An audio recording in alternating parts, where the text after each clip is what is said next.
အားလုံးမင်္ဂလာပါကျွန်တော်ခုတင်ပြဆွေးနွေးသုံးသပ်မယ့်အကြောင်းအရာကဇန်နဝါရီလ23ရက်နေ့မှာဘင်္ဂလားဒေ့ရှ်နိုင်ငံသားရေးဝန်ကြီးဌာနကနေကျွန်တော်တို့တည်ထုတ်ပြန်ချက်တစ်ခုထုတ်ပြန်လိုက်ပါတယ်အဲ့ဒါကတော့ဒီဂမ်ဘီယာနဲ့မြန်မာဒီဖြစ်နေတဲ့ဒီရိုဟင်ဂျာဂျီနိုဆိုက်အမှုနဲ့ပတ်သက်ပြီးတော့ဖြစ်ပါတယ်ဆိုအဲ့ဒီမှာပါတဲ့အကြောင်းအရာတွေကတော့ကျွန်တော်အများကြီးစာမျက်နှာ2မျက်နှာရှိတယ်ကျွန်တော်ကကောင်းလို့တင်ပြမှာပဲဖြစ်ပါတယ်တပထမဦးစွာဘာပြောတယ်လဲဆိုတော့ဒီဘင်္ဂလားဒေ့ရှ်အနေနဲ့ပေါ့လေဒီခုနကဒီမြန်မာကနိုင်ငံတကာတရားရုံးမှာသွားပြီးမှသူတို့ရဲ့ခုနကတင်ပြချက်တွေအဲ့မှာအထောက်အထားတွေတင်ပြချက်တွေ statement တွေပေးတဲ့အခါမှာရိုဟင်ဂျာလူမျိုးကိုဘင်္ဂလီဆိုပြီးမှတုံးလုံးပြီးတော့မှသူတို့ကိုဒီတရားမဝင်ရောက်လာတဲ့လူမျိုးစုဖြစ်ပုံဖော်ဖို့ရနောက်တစ်ခါသူတို့ကဒီကျွန်တော်တို့ဒီပြည်တွင်းမှာဒီ NDA ရှိတဲ့လူအုပ်စုတစ်ခုဖြစ်ပုံဖော်ဖို့ရအဲ့ဒါပြီးလို့ရှိရင်သူတို့က2016-19မှာဒီကျူးလွန်ခဲ့တဲ့ရာဇဝတ်မှုတွေကိုဒီနိုင်ငံတကာအာယုံပြောင်းဖို့အတွက်အဲ့ဒီနေမြေရှင်းလင်းလုပ်ပြီးမှလုပ်ခဲ့တဲ့ဒီကျွန်တော်တို့ genocide ရာဇဝတ်မှုတွေကိုကျွန်တော်တို့ဒီတံပြန်အကြမ်းဖက်မှုစစ်ဆင်ရေးဆိုပြီးမှဒါမျိုးသုံးနှုန်းပြီးမှဒီကမ္ဘာတရားရုံးမှာတင်ပြနေတာတွေ့ရပါတယ်နောက်တစ်ခါသူကရိုဟင်ဂျာအကြောင်းကိုပြောတဲ့နေရာမှာရိုဟင်ဂျာဆိုတာတဲ့အမတန်ထူးခြားတဲ့လူမျိုးနွယ်အုပ်စုတစ်ခုဖြစ်ပါတယ်တဲ့အဲ့ဒါကဒီကျွန်တော်တို့ဒီဗမာဘယင်က1985ခုနှစ်မှာဒီအာရကန်ကိုကျွန်တော်တို့ဒီမသိငင်ကလေးကအဲ့ဒီနေရာမှာဒီထူးခြားတဲ့သူကတည်ရှိနေတဲ့ဒီလူမျိုးစုအုပ်စုတစ်ခုဖြစ်ပါတယ်တဲ့ဆိုတော့အဲ့ဒီမှာကျွန်တော်တို့ဒီမျိုးတော်ကဒီမှာမျိုးဟောင်းသို့မဟုတ်မရိုဟောင်းသို့မဟုတ်ရိုဟောင်းလို့သုံးထားပါတယ်သူတို့ကတော့အဲ့ဒီမှာဒီရိုဟန်မှာရှိတဲ့ဒီရိုဟင်ဂျာတွေကိုသူတို့ကဒီရိုရှန်သို့မဟုတ်ရိုဟန်လို့ခေါ်ပါတယ်သူတို့ဒီစစ်ကောင်ဘက်မှာတော့သူတို့အဲ့လိုခေါ်တယ်ဒါပေမဲ့ဒီနေရာမှာကျတော့ဘာလဲဆိုတော့နောက်တစ်ခုကဒါပေမဲ့ဒါကြောင့်မလို့အဲ့ဒီရိုဟင်ဂျာတွေကဒီမြန်မာနိုင်ငံရေးမြန်မာအတိုင်းဝိုင်းနဲ့ဒီမြန်မာအစိုးရအတွင်းမှာအမတန်အဓိကကျတဲ့ဒီအစစ်ပိုင်းတစ်ခုဖြစ်တယ်ဘာဆိုတော့1982ခုနှစ်နိုင်ငံသားဥပဒေကိုသူပြဋ္ဌာန်းတဲ့အထိဒါပေမဲ့မြန်မာအစိုးရကဆုံးဖြတ်လိုက်ပါတယ်တဲ့ဒီရိုဟင်ဂျာလူမျိုးတွေကိုသူတို့ရဲ့နိုင်ငံတော်ကနေသူတို့ရဲ့အတိုင်းဝိုင်းကနေပြီးတော့ဟိုဘောနော်ဒီလူမျိုးစုတစ်ခုအနေနဲ့ရှိဖို့အတွက်သူတို့ကလုံးဝဖေရှားဖို့အတွက်အဲ့လိုမျိုးသူတို့ဆုံးဖြတ်ခဲ့ပါလေနောက်တစ်ခါဒီရိုဟင်ဂျာတွေကသူတို့မှာ distinct ethnic identity သူတို့မှာသူတို့ရဲ့တိကျဒါဆိုလူမျိုးရေးဒီတက်တဲ့လက္ခဏာရှိတယ်ယဉ်ကျေးမှုအမွေနဲ့ရှိတယ်ထုံးတမ်းစင်လာတယ်ရှိတယ်လူမှုရေး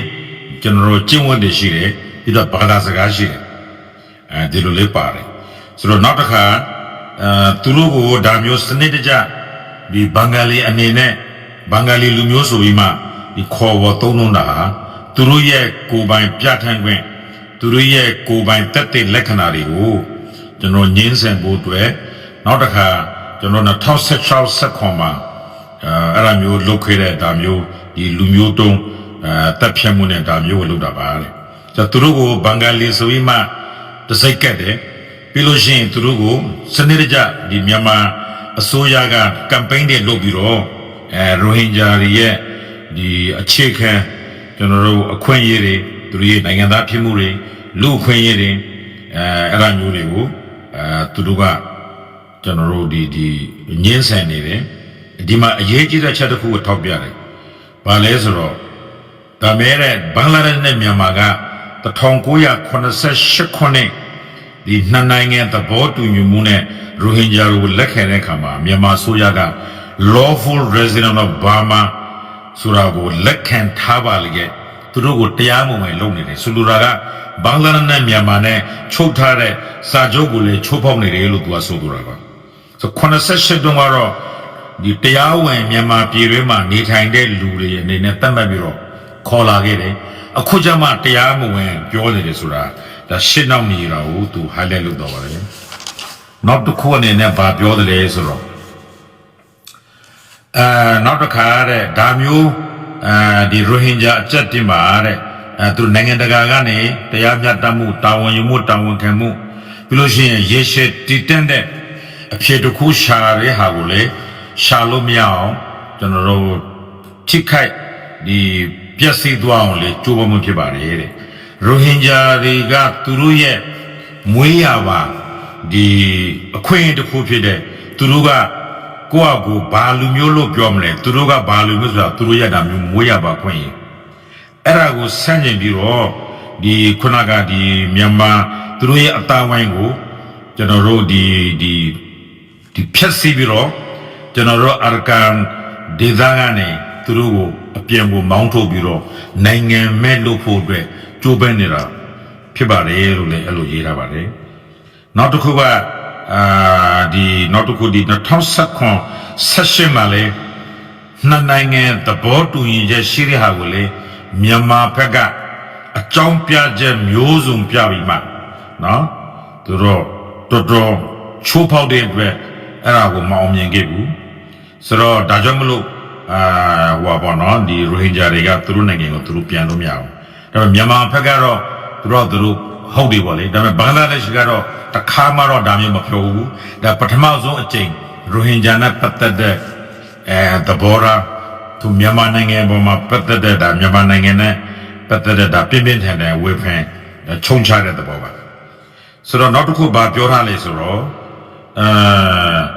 ဒီမြန်မာနိုင်ငံခြားရေးဌာနကနေ2023ဇူလိုင်လ6ရက်မှာကျွန်တော်ဒီတန်တမန်တွေကိုကျွန်တော်တို့ဒီရှင်းလင်းပွဲလုပ်တဲ့ခါမှာတဲ့1982ခုဘင်္ဂလားဒေ့ရှ်နိုင်ငံဒီလွတ်လပ်ရေးကျွန်တော်တို့ဒီတော်လှန်ရေးတိုက်ပွဲတော့ပါတဲ့ဒီဘင်္ဂလီလူမျိုးဟိုပါဘောနော်တန်ဝဲဆိုတာ9သိန်းကမြန်မာပြည်ကိုငွေလာခဲ့တယ်တဲ့ဒီလိုသူတို့ကပြောတယ်ဒါပေမဲ့လောလောဆယ်ဒီမှာကြည့်နေတာတဲ့ဒီအာရကန်ဒေသရဲ့လူဦးရေကအဲ့တုန်းကအနည်းဆုံး 1.7 million ရှိတယ်ဆိုတော့ 1.7 million ဆိုတာတသန်းခွဲကျော်ပေါ့အဲ့ဒီမှာဒီသူ့ရဲ့သုံးပုံတစ်ပုံဖြစ်တဲ့9သိန်းဝင်လာလို့ရှိရင်တော့ဒါကတော့တော်တော်ကြီးမားတဲ့ဒါလူဦးရေပဲဆိုတော့ဒီလို30ရာခိုင်နှုန်းလောက်ရှိတယ်အဲ့ဒါမျိုးရှိလို့ရှိရင်တော့သူတို့ကဒီမှာဘယ်လိုလဲဆိုတော့ဟိုဒီအဲ့ဒီလူတွေဒါတဲ့အဲ့ဒီတုန်းကတကယ်သာမြန်မာပြည်ကိုစိတ်ဝင်ကြလို့ရှိရင်တဲ့ဒီ82ခုနှစ်မှာဒီဖြစ်ခဲ့တဲ့ဒီစစ်တမ်းကြောင့်သူတို့ရဲ့အခြေအနေကတဲ့အခုလိုနောက်ကျနေတဲ့စီးပွားရေးရချွတ်ချုံကျနေတဲ့နောက်ကျနေတဲ့အာရကန်ဒေသမှာဘာခွင့်မှမရဘဲနဲ့သူတို့အဲ့ဒီမှာနေစရာအကြောင်းမရှိတာလေသွားစရာလည်းအကြောင်းမရှိပါဘူးလေတခါအကယ်၍သာအဲ့ဒါမျိုးဝင်ခဲ့သည်ရှိတော့အဲ့ဒီလူတွေကိုဒါအထောက်အထားရှိမယ်ဆိုရင်မြန်မာပြည်က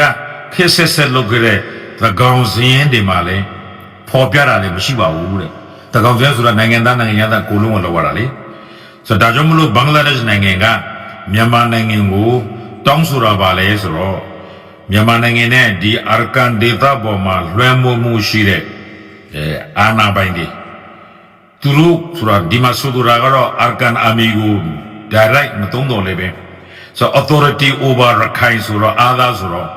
ဒီကျွန်တော်အာရကန်အာမီကိုညှို့မရပါတယ်ဆိုတော့ကမြန်မာနိုင်ငံနဲ့ဒီအာရကန်အာမီတို့ကတကယ်စစ်မှန်တဲ့ဂတိကဝတ်တစ်ခုပြုတဲ့ရိုဟင်ဂျာ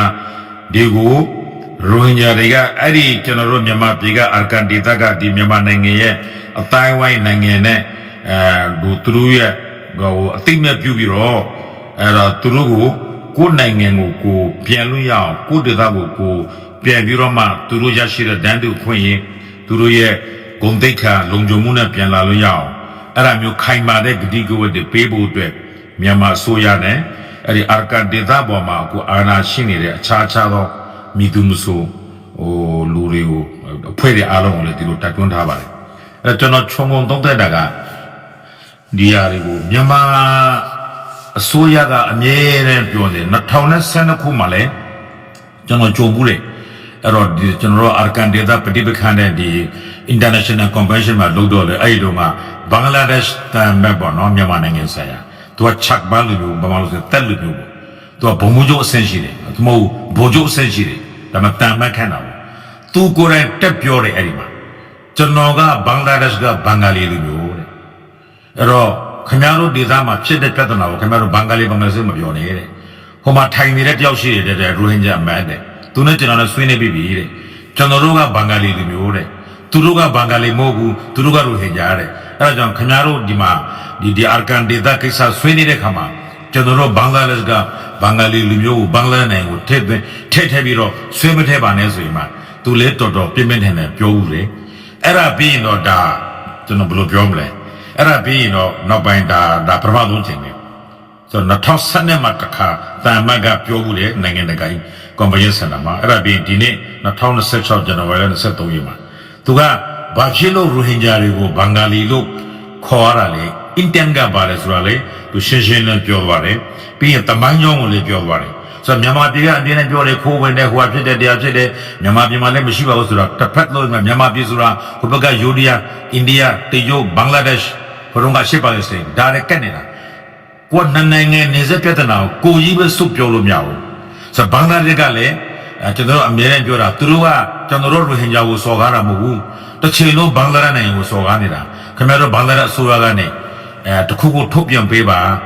ပြောပေးပါလို့ကျွန်တော်အမြဲတမ်းသူတို့တိုက်တွန်းနေတယ်မြန်မာပြည်မှာရှိလုံးကတန်မတ်တော်၎င်းစစ်တမ်းမှုတော်၎င်းအမေရိကန်လာပြီးမှလည်းဘင်္ဂလားဒေ့ရှ်အာဏာပိုင်ကျွန်တော်နဲ့အဆက်အသွယ်ရှိတဲ့ပုံကိုယ်တွေကိုလည်းကျွန်တော်ပြောတာရှိတယ်ဒါပေမဲ့ဘာပဲဖြစ်ဖြစ်ဒီကနေ့ဒါကိုထုတ်လာတဲ့အတွက်ကျွန်တော်အနေနဲ့ဒါဘာလဲဆိုတော့မြန်မာနိုင်ငံနဲ့ဘင်္ဂလားနိုင်ငံ ICJ မှာဂမ်ဘီယာနဲ့မြန်မာဖြစ်တာတပိုင်းဒါကမြန်မာပြည်ကိုဘင်္ဂလားဒေ့ရှ်အစိုးရကရိုဟင်ဂျာလူမျိုးတွေကိုသူတို့ဘင်္ဂါလီလူမျိုးဆိုရင်မှဆွဆွဲတာနဲ့ပတ်သက်ပြီးတော့ဒီ ICJ တရားရေးမှာဆွဆွဲတယ်နောက်တော့2023ခုနှစ်နိုင်ငံခြားရေးဝန်ကြီးဌာနကနေလည်းပဲဒီဘင်္ဂါလီလူမျိုးဒီ9သိန်းလောက်ခိုးဝင်လာခဲ့တယ်ဒေါက်တာအေးမောင်လေးခဏပြောတဲ့ဟာလေသူတို့ကပြောတယ်ဘယ်မှာလဲအထောက်တာခံပါအထောက်ထားပြောတာကိုအဲ့ဒီဟာနဲ့ပတ်သက်ပြီးမှလည်းကျွန်တော်မြန်မာတန်မက်ကိုဆင့်ခေါ်ပြီးတော့အထောက်ထားပေးပါလို့ပြောခဲ့တာအထောက်ထားလည်းယနေ့ထိမပေးဘူးလေအဲ့ဒါလေးရေးထားတယ်နောက်တစ်ခါမြန်မာပြည်ကနေတကောင်စင်းဒီခေတ်ဆက်ကောက်တဲ့ခါမှာလေအဲ့ဒီဘင်္ဂလားဒေ့ရှ်ကနေမြန်မာပြည်ကို82ခုနှစ်ကဝင်လာတဲ့ဘင်္ဂါလီလူမျိုး9သိန်းကိစ္စကိုလေဘယ်တော့မှမပါဘူးတဲ့ဆိုလိုချင်တာကဒါမြန်မာပြည်ကဒါဝါသလာရိုက်နေတာပေါ့နော်အဲ့ဒါတွေမလုပ်ပေးနဲ့ဒါကိုပြည်တဲ့ပြဿနာကိုရှင်းရိုဟင်ဂျာတွေကဂုံတက်ခံနဲ့ပြန်နိုင်ပြီးတော့ကိုယ့်ရဲ့နိုင်ငံတွင်းမှာသူတို့ရဲ့မွေးရပါခွင့်ရလူခွင့်နဲ့နေလို့ရအောင်ဆိုတော့လောက်တာကိုသူကလှုပ်ဖို့တဲ့ဂတိကူဝပေးဖို့ပြောရင်းနဲ့ဒီ1985ဒီဗမာဒီကျွန်တော်တို့ကိန်းတန်ကဗမာဘီရင်ကအာကန်ဒေတာကိုမသိငင်ကလေးကရှိနေတဲ့ဒီရိုဟင်ဂျာလူမျိုးဆိုတာကိုလည်းသူတမိုင်းကြောင်းနဲ့ပတ်သက်ပြီးမှပြောရပါတယ်ဒီတမိုင်းကိုလည်းကျွန်တော်မြန်မာနိုင်ငံမှာရှိတော့ကဘင်္ဂလားဒေ့ရှ်နိုင်ငံမှာရှိနေတဲ့မြန်မာစစ်တပ်မှုကလည်းသူဒီကိစ္စကိုမတင်ဆက်ဝင်စားတယ်တန်မဲ့တော့သူကနှစ်ယောက်လုံးကျွန်တော်နဲ့အမြဲတမ်းဆွေးနေတာရှိတယ်အဲ့ဒီတုန်းကလည်းခဏကျွန်တော်ကိုပြောဘူးလားရှိတယ်ဒါနဲ့ဘာမှမကွာဘူးကျွန်တော်ဗမာပြည်မှာရှိတော့ကဒီ2014မှာပြောခဲ့တဲ့စကားနဲ့အခုပြောခဲ့တဲ့စကားနဲ့တထရတယ်ပဲဒါကြောင့်မလို့ဒီပြဿနာဒီဂမ်ဘီယာနဲ့မြန်မာ ICJ အမှုအပြင်မြန်မာပြည်ကဒီဟာကိုလက်တွေ့ကျွန်တော်တို့တိတိကျကျမှန်ကန်ကင်တွယ်မဖြေရှင်းဘူးနောက်တနည်းအားဖြင့်အာကန်ဒေသမှာအာနာအခုဘိုင်ဖြစ်နေတဲ့အာကန်အာမီလို့မသုံးတော့လည်းပဲဒီအာကန်အာမီကလည်းအဲ့ဒါမျိုးကိုဂတိကဝတ်လုပ်ပြီးတော့ဒီဟာကိုအကောင့်တွေမဖော်ဘူးဆိုလို့ရှိရင်တော့ဒါကျွန်တော်တို့ဒီဘင်္ဂလားဒေ့ရှ်နဲ့မြန်မာနောက်တစ်ခါဘင်္ဂလားဒေ့ရှ်နဲ့ဒီအာကန်အာမီတို့ကလည်းဒီတင်းမာတဲ့အခြေအနေကိုရောက်ပြီးတော့ကျွန်တော်ဒါတန်ငယ်တမန်ငယ်ဒါကိစ္စတွေဖြစ်လာမယ်ဖြည့်ရှင်းလို့ဒါမနေနိုင်ဘူးလုံးဝဖြည့်ရှင်းရမယ်မဖြည့်ရှင်းလို့ရှိရင်တော့ဒါနောက်ထပ်ကြီးမားတဲ့ဒီနိုင်ငံတကာဒီပြဿနာကြီးတစ်ခုကိုဒါရင်ဆိုင်ရဖို့ရှိတယ်လို့ကျွန်တော်သုံးသပ်တင်ပြလိုက်ပါတယ်